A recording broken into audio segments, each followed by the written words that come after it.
Hola, ¿cómo están?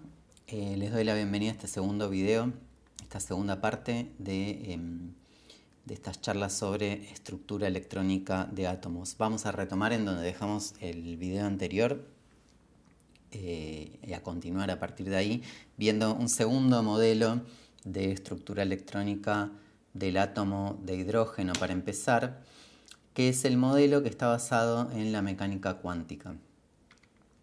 Entonces vamos a recuperar la misma pintura, el mismo esquema del átomo de hidrógeno que trabajamos en el video anterior para el modelo de Bohr, donde consideramos al núcleo como una carga positiva de +1 de un protón y al electrón de una carga negativa de -1 que se encuentra a alguna distancia.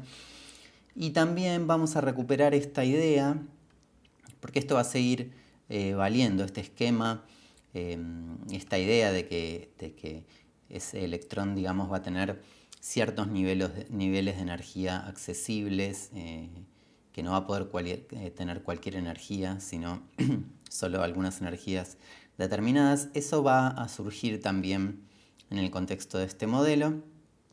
Y acá, bueno, no se confundan, tengo dos electrones dibujados, pero en realidad el átomo de hidrógeno solo tiene uno, ¿verdad? El que está acá en verde representa el estado fundamental, esto ya lo charlamos.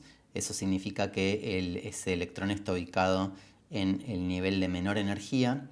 Y esta roja, que podría estar también acá o acá o acá, representa a ese electrón cuando el átomo se encuentra en un estado excitado, es decir, un estado que no es el de menor energía, que no es el más favorable. Entonces la pregunta que nos vamos a hacer ahora es, en el marco de este modelo, bueno, ¿dónde va a estar ese electrón? Cuando vimos el modelo de Bohr, ya habíamos visto un dibujo, un esquema. Ese modelo postulaba que el electrón podía encontrarse en alguna de muchas posibles órbitas, ¿sí? Órbitas circulares, concéntricas, centradas en el núcleo, y cada una de esas órbitas estaba asociada a una energía en particular. Bueno, ahora en la mecánica cuántica el panorama va a ser distinto, y lo que va a surgir cuando resolvamos las ecuaciones que describen este sistema bajo la mecánica cuántica es que cuando el electrón se encuentra en su estado fundamental, su distribución espacial va a ser esta nube que está acá, ¿sí? Esta especie de nube difusa. ¿Qué representa eso? Bueno, ahora lo vamos a ver un poquito mejor, pero la palabra que acabo de decir, difusa, es clave. Y una de las principales diferencias, o al menos en lo que a nosotros nos interesa, la principal diferencia entre este modelo y el anterior es que el modelo anterior, digamos, le asignaba al electrón una trayectoria definida, o sea, circular alrededor del núcleo. Y acá lo que va a decir esta teoría y lo que va a surgir de los cálculos es que el electrón no lo vamos a poder localizar en un lugar preciso del espacio, ni tampoco vamos a poder identificar su trayectoria, es decir, se va a estar moviendo, pero no vamos a saber cómo, no vamos a tener manera de saber cómo.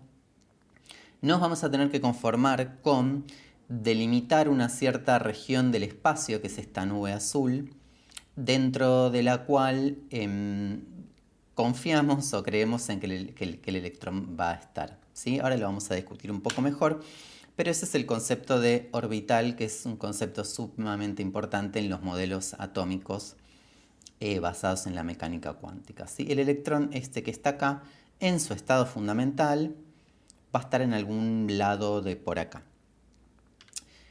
Y esto va a ser lo que llamamos el orbital 1s del átomo de hidrógeno, y ahora vamos a discutir un poquito mejor qué significa eso. Pero primero, antes de entender qué significa esta nomenclatura, vamos a ver un poco más en detalle qué pinta tiene ese orbital 1s. Entonces lo que vamos a hacer es un corte como si fuera... imagínense que el orbital es una naranja y esto la cortamos por la mitad y miramos desde arriba, o sea, es como un corte en dos dimensiones, ¿sí? Donde acá está el núcleo. Y lo que podemos hacer es un gráfico donde en el eje Y vamos a representar esto que se llama probabilidad radial, y en el eje X vamos a graficar la distancia a partir del núcleo. Es decir, que yo me voy a parar acá y esto va a ser, estoy en el núcleo, o sea, a distancia 0, o sea, voy a estar acá. Y lo que voy a hacer es ir alejándome, ¿sí?, del núcleo en cualquier dirección, porque esto, como es simétrico, digamos, como es una esfera, da lo mismo que yo me aleje para allá o para allá o para allá o para allá. En todas las direcciones me voy a encontrar con algo que tiene el mismo aspecto. Entonces, lo que vamos a graficar es, a medida que me alejo del núcleo, ¿sí?, ¿qué va pasando con la probabilidad que dice acá, la probabilidad radial de que el electrón se encuentre en esa región del espacio? Y me voy a tener que conformar con eso, no voy a poder decir está acá o allá moviéndose de tal o cual manera, sino que, bueno, voy a tener que decir es más o menos probable encontrarlo por acá. Entonces lo que vemos es que al principio, cuando me alejo, la probabilidad va aumentando. Hay un punto, digamos, por acá, donde la probabilidad es máxima, ¿sí? Y a medida que me alejo, a partir de ese punto, la probabilidad empieza a disminuir. O sea, hay menos chances de que yo me encuentre con el electrón.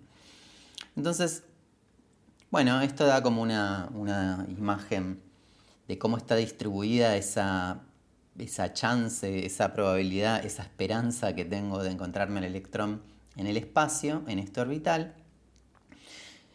Pero lo que se suele hacer, como esto, bueno, puede no ser muy informativo, para algunas cosas sí, para otras no, lo vamos a usar de hecho, pero lo que puedo querer decir es, o definir, es, bueno, mira, yo quiero definir una región del espacio donde tenga casi la seguridad de que ahí adentro va a estar. Entonces, lo que se hace es esto, uno dice, bueno, si voy sumando probabilidad hasta llegar a, por ejemplo, un cierto punto por acá, es muy probable que de acá para atrás, o sea, entre esta distancia, el núcleo, o sea, entre esta distancia que está marcada en negro y el núcleo, esté. Porque tengo como que tener mucha mala suerte de que esté más allá, que igual la puedo tener. Y se trabaja un poco con esto, ¿no? Con regiones del espacio que encierran una gran probabilidad de encontrar al electrón ahí adentro, y es bastante común usar contornos de 90 o de 95% de probabilidad o cosas por el estilo. Esto representado en 3 dimensiones, porque ya dijimos que esto lo habíamos cortado por la mitad, tiene esta pinta. Y este es el dibujo que tenemos, ¿no?, en la cabeza cuando hablamos de, por ejemplo, el orbital 1s del átomo de hidrógeno. Entonces lo que encierra esa cáscara es la región del espacio que muy alta de que yo me encuentre al electrón que está en ese orbital ahí adentro, ¿sí? Muy bien. Vamos a ver qué pasa cuando n es igual a 2, porque recuerden que este orbital 1s correspondía al estado fundamental, o sea, el electrón ubicado en el nivel 1, n igual a 1. Bueno, lo que vamos a encontrar cuando pasamos a n igual a 2 es lo siguiente. Vamos a tener un orbital que tiene un aspecto muy parecido al anterior, que lo vamos a llamar 2s, porque ahora es del nivel 2. Pero va a aparecer algo nuevo, y es que nos vamos a encontrar otros 3 orbitales que tienen la misma energía que este orbital 2s, pero que tienen otra forma, ¿sí? Tienen una forma parecida entre ellos, pero una forma distinta al orbital 2s, y estos orbitales se llaman orbitales 2p. ¿Qué representa esto? Lo mismo de antes. Estos globos, estos lóbulos, quieren decir que hay un 90% de probabilidad de que si yo tengo un electrón en el orbital que se llama 2px, por ejemplo, esté contenido acá adentro. ¿Sí? Fíjense que tenemos 3. Estos representan los ejes del espacio tridimensional. El orbital estaría como centrado en ese punto, sería como un globo grande alrededor del origen de coordenadas de este punto. Y tenemos uno que está como acostado sobre el eje X, otro que está acostado sobre el eje Y y un tercero que está acostado sobre el eje Z. Bueno, ¿y qué pasa cuando n vale 3? Bueno, cuando vamos al nivel 3 tenemos un orbital parecido al orbital S, que se llama 3s. Tenemos 3 orbitales parecidos a los 2p. Esto está mal, fíjense, tienen que mirar esto, 3p. Este 2 no va, se llama 3px, 3pi y 3pz. Pero bueno, son muy parecidos a los anteriores, ¿sí? Pero aparecen 5 orbitales más que tienen la misma energía de los anteriores. Todos estos orbitales en el átomo de hidrógeno tienen la misma energía. Eso quiere decir que en principio a un electrón de este nivel le da lo mismo estar acá o en uno de estos 3 o en uno de estos 5. Estos azules no son azules, ¿no? O sea, es el color para representarlos. Son estos que están acá, que se llaman orbitales 3D y tienen esta forma que está acá, ¿sí? Son equivalentes. No vamos a mirar mucho detalle de la forma de estos orbitales, pero para que se hagan una idea en la cabeza de qué aspecto tienen, ¿no? Este parece un poco distinto y a la vista lo es, pero tiene las mismas características que los otros 4, es equivalente, ¿sí? La matemática de esto es equivalente a los de estos 4 porque, digamos, ¿por qué digo la matemática? Porque todo esto sale de cálculos, ¿sí? Y estos son funciones matemáticas, ¿está bien? Que las representamos con estas regiones del espacio que contienen la probabilidad muy alta de que el electrón esté ahí adentro, pero son funciones matemáticas, ¿sí? Que salen de cuentas. Bueno, y podemos seguir, y esto se puede complicar tanto como uno quiera, porque se puede seguir infinitamente. E infinitamente es literal, infinitamente hay infinitos orbitales, ¿sí? Y seguimos hablando del átomo de hidrógeno. Estas son funciones matemáticas, como decía recién, y la mecánica cuántica me deja calcular todas las que tenga ganas, ¿sí? ¿Qué va a pasar? Que en el nivel 1, esto ya lo vimos, tengo un solo orbital, que es el 1s, que es una pelotita. En el nivel 2, esto ya lo vimos también, tengo un orbital 2s, que también es una pelotita, aunque no exactamente igual a la anterior, lo vamos a ver. Y también tengo los 3 orbitales 2p. En el nivel 3 tengo un s, tengo 3p, que son distintos de estos, y tengo 5d, que son los que vimos recién. Y ustedes se pueden imaginar cómo sigue esto, ¿no? Fíjense que voy agregando de a 2. Si me voy al nivel que sigue, que es el nivel 4, tengo uno de estos, tengo 3 de estos, tengo 5 de estos y tengo 7 de estos, que se llaman orbitales F. Y si me voy al nivel 5 aparece un conjunto nuevo, que son 9 y se llaman orbitales G. Y si me voy al nivel 6, ¿qué pasará? Bueno, aparece un conjunto nuevo que tiene 2 más que este conjunto, etcétera, etcétera, etcétera. Después, digamos, ¿qué va a ser importante o relevante de esto? Bueno, los orbitales que tengan electrones, ¿no? Estos son cuentas y podemos calcularlos. A nosotros nos va a interesar los orbitales que tengan electrones. En el átomo de hidrógeno, bueno, en su estado fundamental va a ser este. Pero se puede complicar todo lo que uno tenga ganas. Bueno, vimos recién que a medida que cambia n, ¿no? Esto no lo dije, pero está implícito, a medida que cambia n, va cambiando la cantidad y el tipo de orbitales que voy teniendo, ¿no? Lo vimos un poco recién. Va aumentando como la cantidad y si quieren la complejidad de los orbitales que me voy encontrando a medida que aumento ese famoso n, ¿no? Bueno, fíjense en esta figura que está acá, está representado a escala, de manera comparativa, los orbitales 1s, 2s y 3s del átomo de hidrógeno, ¿sí? Fíjense que tienen la misma forma, pero hay una diferencia muy notable, que es evidente a simple vista, que es lo que uno diría, bueno, el tamaño, ¿no? Se van como haciendo más grandes a medida que aumento el n. ¿Sí? Bueno, ese más grandes, ¿qué significa? A ver, pensemos. Habíamos dicho que esto era lo que encierra una probabilidad del 90% de encontrar el electrón, ¿sí? Y esto lo mismo, pero cuando está en este orbital. Cuando está, vamos a volver un poquito. Bueno, tengo que volver mucho. Cuando está en este, en N2, y el primero era en N1. Y el otro, el que sigue, representa la región del espacio que ocupa cuando está en el nivel 3. Entonces, fíjense que, ¿qué es lo que aumenta para allá? El núcleo lo tengo siempre fijado en el centro de esta esfera, ¿no? Entonces, lo que va aumentando es lo que sería como la distancia promedio del electrón ubicado en ese orbital, su distancia promedio al núcleo, ¿sí? Este en promedio está más lejos del núcleo que este, y este a su vez en promedio está más lejos del núcleo que este. Esto va a ser importante en el próximo video cuando hablemos del tamaño de los átomos, ¿no? Porque, bueno, vamos a tener que pensar qué es el tamaño de un átomo, o sea, cómo se define.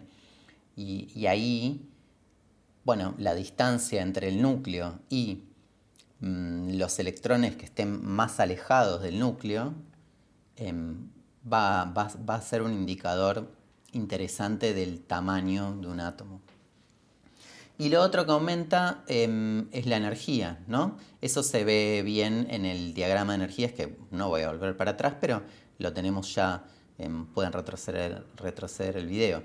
El electrón en el 1s tiene menos energía, o sea, es más estable, recuerden, menos energía, más estable, que uno que está en el 2s, y a su vez este es más estable que uno que está en el 3s, ¿sí? Y algo parecido pasa para todos. Por ejemplo, si comparo ahora los 2p con los 3p, ahora sí está bien esto, no como en la figura anterior, fíjense que también aumenta el tamaño, ¿sí? Los 3p son considerablemente más grandes, vamos a decir, que los 2p, y también tienen mayor energía.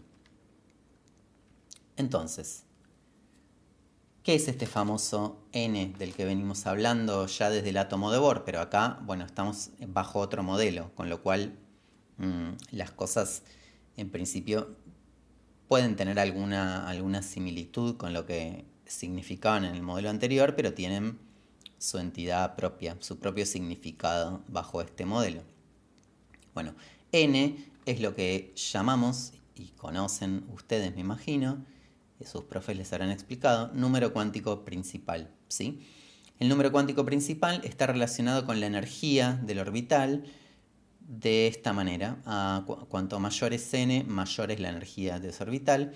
Y también está relacionado con la distancia del electrón al núcleo. A mayor n, mayor distancia del electrón que se ubica en ese orbital al núcleo. Es como un resumen esto de lo que ya hablamos.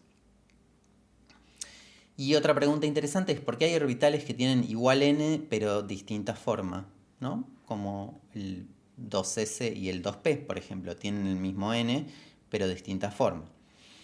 Bueno, cuando resolvemos las ecuaciones de la mecánica cuántica surge de manera natural, vamos a decir, o sea, cuando uno resuelve esas ecuaciones aparece en la resolución otro número cuántico que solemos denotar con la letra L, se conoce comúnmente como el número cuántico L, que es el número cuántico de momento angular.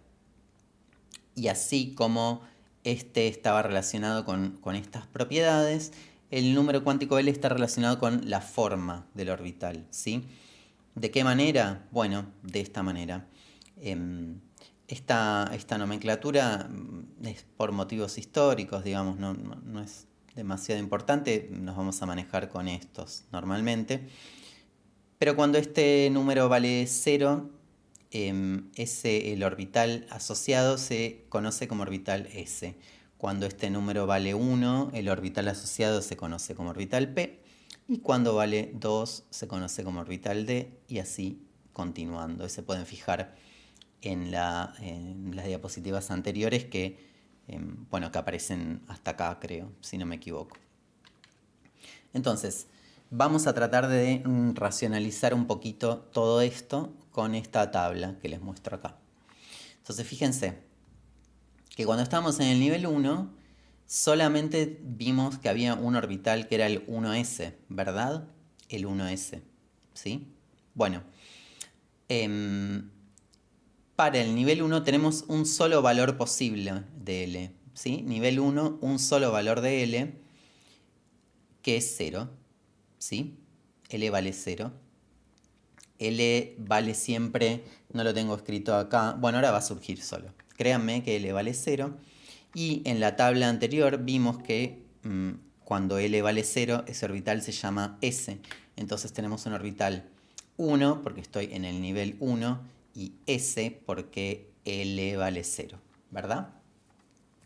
Hay una fórmula que permite calcular la cantidad de orbitales que contiene un determinado subnivel. Un subnivel vamos a llamar a orbitales que pertenecen al mismo n, ¿sí? Al mismo nivel, pero que tienen distinto valor de L. En el nivel 1, bueno, eso no tiene mucho sentido, pero en los otros sí.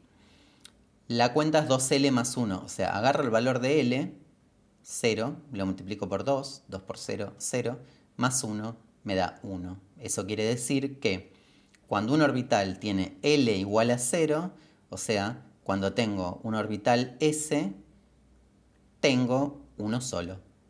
Sí, es lo que vimos. Hay un solo orbital S por nivel. Y después hay otra fórmula, que es esta última columna, que es la cantidad de orbitales totales que tiene un nivel determinado, que se calcula como n cuadrado. O sea, el nivel vale 1, 1 al cuadrado es 1, eso me dice cuántos orbitales en total tiene ese nivel, que es este único que vimos acá. Bueno, para el nivel 1 este jueguito es bastante aburrido. Vamos a ver qué pasa con el nivel 2. Cuando vimos el nivel 2, parece que estuviera hablando de los niveles de la OAQ, pero no. El nivel 1 es muy entretenido en la Olimpiada de Química, no así en la descripción del átomo de hidrógeno, dada por la mecánica cuántica. Bueno, en el nivel 2 del átomo de hidrógeno, vimos que había dos tipos de orbitales. ¿Se acuerdan? Vimos, a ver si retrocedemos un poquito, estos tres, estos dos. En el nivel 2 vimos que había un 2s y que había 3 orbitales 2p. Acuérdense, 4 en total. Entonces, volvamos a la tabla. Nivel 2, vimos que había 2s y 2p. Tienen distinta forma y dijimos que el número cuántico que estaba relacionado con la forma era el número cuántico L, con lo cual si hay dos tipos de formas, tenemos dos valores de L, ¿sí? Uno es 0, que tiene que serlo porque vimos que había un orbital S, que era el 2s, de la misma forma que el 1s, así que L tiene que valer lo mismo. Y el siguiente valor posible es L igual a 1, y cuando L vale 1, ese orbital se llama P. Entonces, estos orbitales se llaman orbitales 2p. ¿Y cuánto da la cuentita esta acá? Bueno, si L vale 1, 2 por 1, 2, más 1, 3. Eso quiere decir que hay 3 orbitales 2p, que es lo que vimos antes. Son 3 orbitales 2p. Acá los tenemos, ¿sí? Todo cierra. Y, además, si ahora calculamos la cantidad de orbitales totales de ese nivel, n al cuadrado, 2 al cuadrado, 2 por 2, 4. Perfecto, porque tengo un 2s y 3 2p, 1 más 3, 4. Entonces les propongo ahora que paren el video, intenten interpretar esta columna, la que está en azul, que está completa, que corresponde al nivel 3, comparando con los dibujos que vimos y haciendo el mismo tipo de ejercicio, y que después intenten copiar en una hoja, por ejemplo, y completar la columna que corresponde al nivel 4. Como ayuda, les doy completa acá la última fila, digamos la fila de lo que sería el último subnivel, ¿sí? Paren el video, piensen un poco, completen eso y luego seguimos adelante. Bueno, voy a seguir, voy a suponer que ya hicieron la tarea. Lo último que necesitamos tener para completar esta pintura es el recordatorio de que cada orbital, cada uno de estos, ¿sí? De estos, mejor dicho, puede alojar 2 electrones de spin opuesto. No me voy a meter con el spin en este video porque se nos haría muy largo, pero por ahora nos basta con saber que es otro número cuántico que caracteriza a los electrones, ¿sí? Y que en cada orbital, por ejemplo en este que está acá, entran 2 electrones, uno que tiene un spin más un medio y el otro menos un medio. Entonces fíjense que este número multiplicado por 2 me da la capacidad electrónica de ese nivel, ¿sí? La cantidad de electrones totales que puede contener. Bueno, muy bien. Cuando nos movemos hacia átomos polielectrónicos, o sea, átomos que tienen más de un electrón, el átomo de hidrógeno es el átomo más sencillo de todos porque tiene un solo electrón.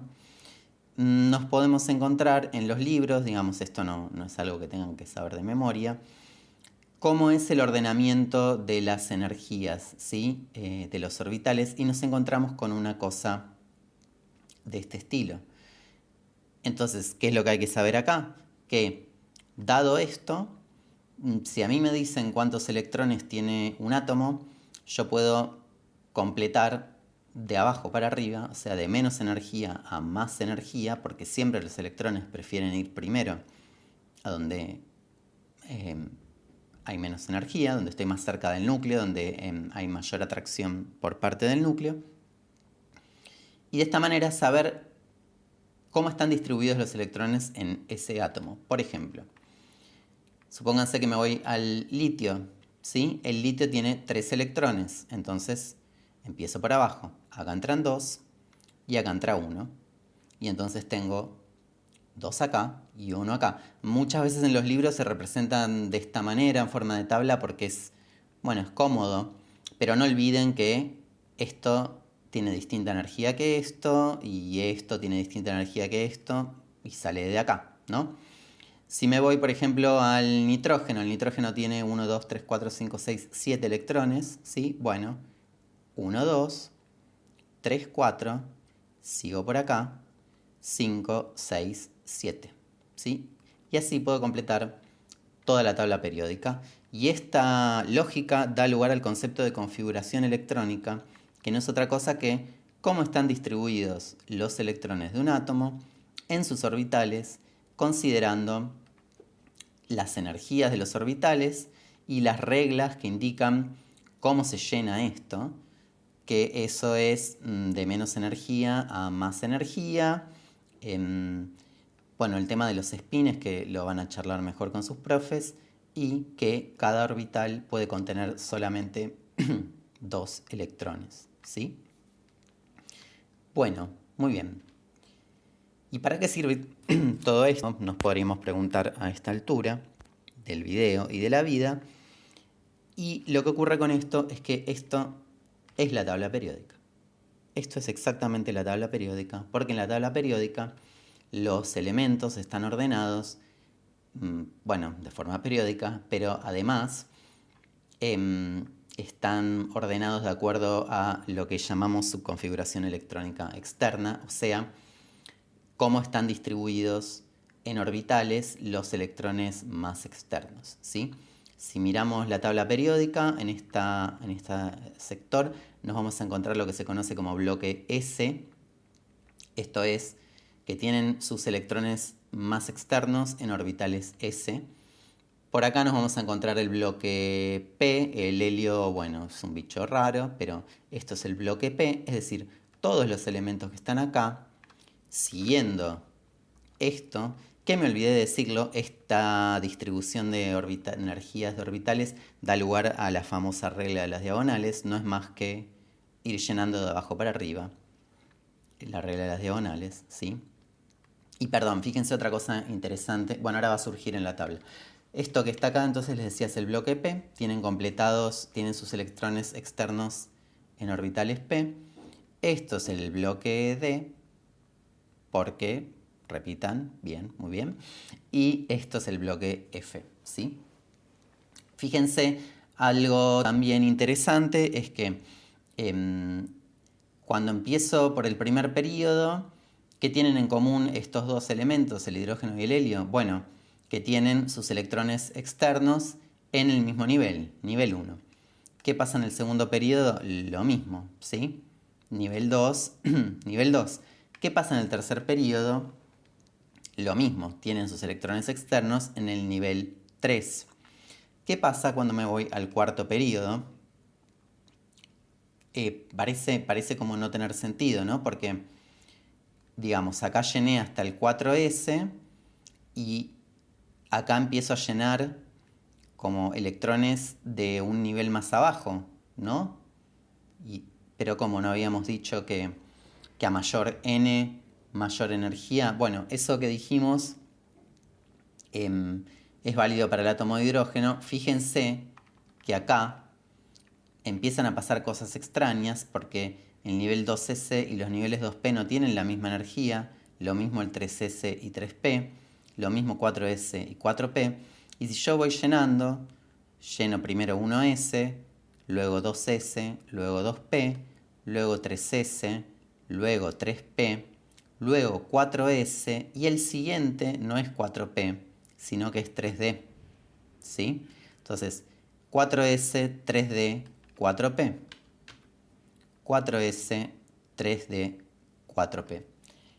Y eso, mis queridos niños y niñas, es la tabla periódica, que no es más que un ordenamiento de los elementos según, bueno, su número atómico en realidad, pero eso coincide perfectamente con sus configuraciones electrónicas externas. Y para terminar, les muestro acá otra imagen de la tabla periódica, simplemente para enfatizar y recordar. Muchas veces nos encontramos esta representación que con estos elementos que están acá, como si hubieran sido extirpados de la tabla, pero en realidad, y acá les dejo otro ejercicio para hacer, hagan esto de ir completando de abajo para arriba, ¿sí?